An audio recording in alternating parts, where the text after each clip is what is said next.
33 प्रकारचे देव या हिंदू धर्मामध्ये मान्य देव आहेत. या 33 प्रकारच्या देवतांमध्ये 4 देव महत्त्वाचे सांगितलेले आहेत. नंबर 1 अधिष्ठाता देव, नंबर 2 नैमित्तिक देव, नंबर 3 मर्त्य देव आणि नंबर 4 नित्य देव. हे 4 देव महत्त्वाचे हिंदू धर्मामध्ये. अधिष्ठाता देव म्हणजे जोपर्यंत घर आहे तोपर्यंत घरातल्या देवतांचा पूजा अर्चना आपण दररोज करतो. परंतु एकदा का नवीन घर बांधायचं ठरलं तर घरातले जुन्या घरातले देव आपण काय करतो, दलाच्या वरती जाऊन आणि नवीन घर बांधणार आहोत, नवीन देव बांधतो.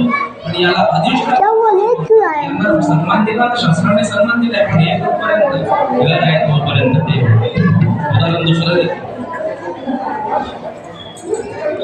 ज्या वेळेला काही गावातले देव असतात, हे गावातले देव जोपर्यंत गाव आहे तोपर्यंत ते गावातले देव. सांगू तुम्हाला